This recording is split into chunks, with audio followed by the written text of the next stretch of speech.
Ассаламу алейкум. Витаю, друзья.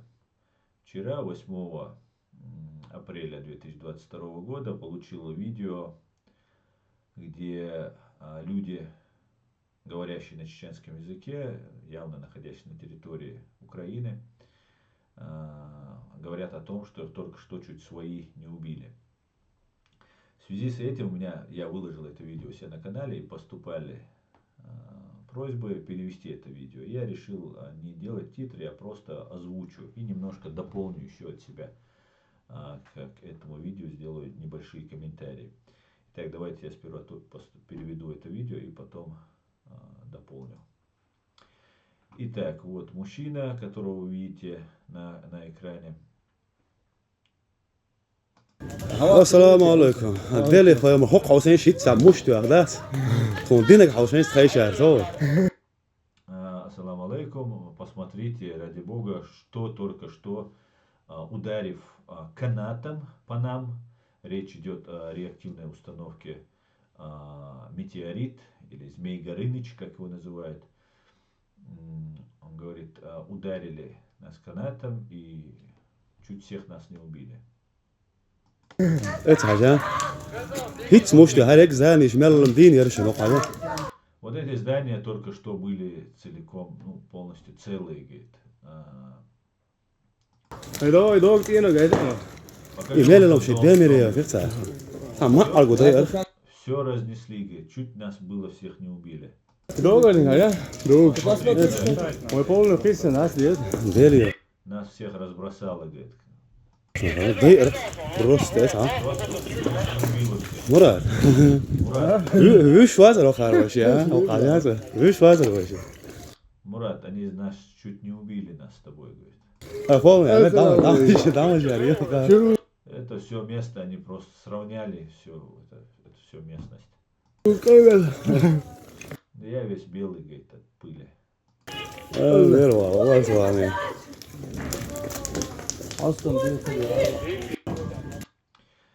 Также очень характерно просто, когда русские оккупанты, которые приходят наводить порядок, когда на заднем фоне слышны стоны, крики людей.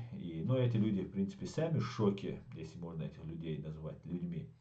Но не видно, чтобы кто-то спешил помогать мирным людям, женщинам, которые слышны, и стоны слышны на заднем фоне. Хотелось бы еще дополнить к тому, что я тут показал. Есть вероятность, что это случайно могло произойти, но можно допускать, так часто происходит, в принципе, случайно, там, дружеский огонь, там, и так далее. Но это могло быть еще и связано с тем, что там они друг друга, кадыровцы, являются бандой ФСБ. Есть банда там, вагнеровцы, это тоже банда ФСБ, которая там структурирована в Министерство нападения Российской Федерации. Есть банда кадыровцы, да, это неоднократно мной доказывалось и у себя тут в эфирах, и другими независимыми экспертами, источниками подтверждалось, что банда кадыровцы, пехотинцы Путина контролируется ФСБ и управляются ФСБ. И они совершают массовые преступления против мирного населения в Чеченской Республике по заданию ФСБ, под их непосредственным кураторством и контролем. Это неоднократно было доказано, в том числе в 2017 году, когда они массово убили около 100 молодых людей по всей Чеченской Республике, захватывая их. Было убито и больше, но вот тогда речь шла буквально за пару месяцев, ими было казнено тогда около 100 человек. И хотелось бы сделать еще одно напоминание украинцам. Я так понимаю, некоторые представители украинской власти пытаются всячески свести эту войну к украинско-кадыровской войне или кадыровско-украинской.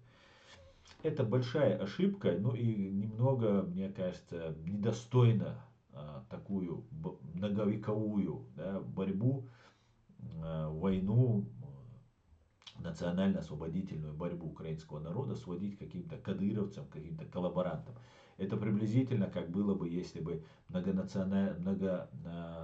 многовековую борьбу чеченского народа свели бы к каким-нибудь лугандонцам. Да?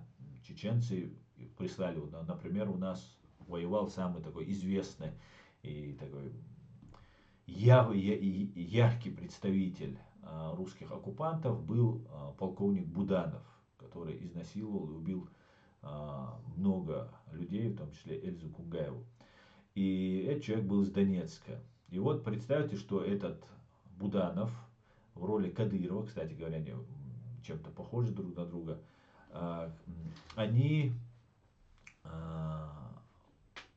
нападают и убивают нас. И мы говорим не об России, да, допустим, а говорим о украинце, о будановце, которые, вот смотрите, нам прислали будановцы. Ну, предварительно, допустим, Украина оккупирована уже русскими, и потом они уже не мы вперед, да, стояли, а вы, допустим, украинцы, стояли вперед нас на пути этого монстра. И вот это выглядело бы так, что вот мы говорим о каких-то будановцах, да, и говорим, это украинцы на нас напали. Ну, это, конечно же, и принижает, да, наше собственное достоинство и не соответствует истине, так как лучше победить многовекового русского оккупанта, чем победить каких-то коллаборантов и отбросов общества,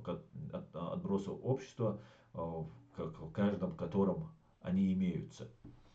И вот я хотел бы показать одно небольшое короткое видео, буквально, где экс-председатель СБУ Наливайченко говорит, что русские добивают своих, и он говорит, это могут быть вагнеровцы, это могут быть кадыровцы. Но название очень характерно, вам стоит на это взглянуть. Кадыровцы добивали своих. Инсайд экс-председатель СБУ Наливайченко. Об этом говорит Украина-24 канал. Это от 9 апреля 2022 года. Уже успело посмотреть 200, почти 70 тысяч человек. Просто давайте буквально несколько секунд послушаємо. Добивали ж свої. Ми зараз будемо розбиратися, я думаю, ця правда спливе. Хто саме ті вагнерівці чи кадирівці добивали російських військових? Вот вы видите, что здесь написано четко, кадыровцы добивали, инсайд от Наливайченко. А Наливайченко сам в этом же видео говорит, что мы будем пока разбираться, вагнеровцы это или кадыровцы. Я не против того, чтобы наказали кадыровцев. Если их не накажут там в Украине, я знаю, что нам, чеченцам, после того, как мы деоккупируем свою страну, нам придется самим это делать. Поэтому понимаете, да, что я не заинтересован тому, чтобы их не наказывали там, если они заслуживают этого.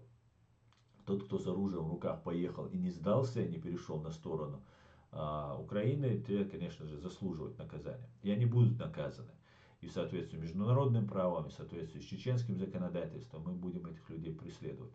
Но другой вопрос. Вопрос в том, что вот нам усиленно пытаются навязать нарратив о каких-то кадыровцах. И есть такое впечатление, что хотят договориться с фашистами, русскими фашистами, ну и сказать, что ну вот есть хорошая часть русских и так далее.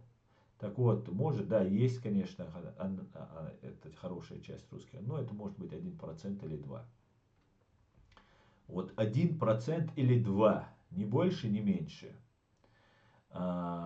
Поэтому остальные это имперцы, которые обязательно пойдут с новыми войнами. И никто, даже тот же Навальный, которого там так поддерживают и тут на Западе почему-то и так далее. И эти люди